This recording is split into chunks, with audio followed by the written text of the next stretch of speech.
Hello guys, welcome to RBK diaries. இன்றைக்கி நம்ம என்ன வீடியோ பார்க்க போகிறோம் அப்படின்னா, உடச்சி ஊற்றின முட்டை குழம்பு ரெசிபி தான் பார்க்க போகிறோம். வாங்க வீடியோக்குள்ளே போய் பார்க்கலாம்.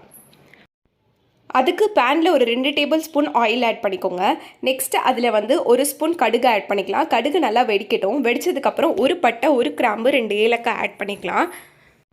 1 ஸ்பூன் சோம்பு, 1 ஸ்பூன் சீரகம் ஆட் பண்ணிவிட்டு நெக்ஸ்ட்டு 2 பெரிய வெங்காயத்தை கட் பண்ணி நம்ம சின்ன சின்னதாக கட் பண்ணி ஆட் பண்ணிக்கலாம்.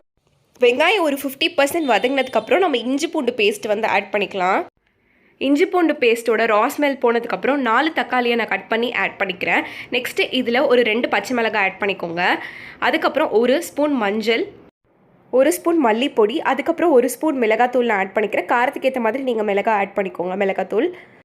நெக்ஸ்ட்டு உப்பு ஆட் பண்ணிக்கலாம்.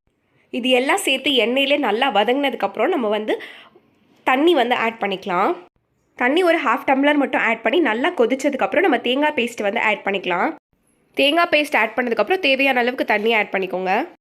தேங்காய் ஆட் பண்ணி நல்லா கொதிச்சதுக்கப்புறம் நம்ம முட்டை எல்லாத்தையும் உடச்சி உள்ளே ஆட் பண்ணிக்கலாம். இப்போ முட்டை எல்லாத்தையும் நான் ஆட் பண்ணிட்டேன். முட்டை ஆட் பண்ணதுக்கப்புறம் ஒரு 5 நிமிஷம் மட்டும் இது கொதிக்க விட்டுட்டு நம்ம ஸ்டவ் ஆஃப் பண்ணிக்கலாம். இங்கே பாருங்கள், நான் என்னுடைய முட்டையும் நல்லா வெந்துருச்சு. இப்போ நான் ஸ்டவ் ஆஃப் பண்ணிவிட்டு லைட்டாக கொத்தமல்லி இலை தூவிக்கிறேன் மேலே. அவ்வளோதான், நம்ம முட்டை குழம்பு ரெடி ஆகிடுச்சு சூப்பராக. இந்த மாதிரி நிறைய வீடியோஸ் வேணும்னா மறக்காமல் ஆர்பிகே டைரிஸ் சேனலை சப்ஸ்கிரைப் பண்ணிவிட்டு கூடவே பக்கத்தில் இருக்க பெல் ஐக்கானையும் கிளிக் பண்ண மறந்துடாதீங்க.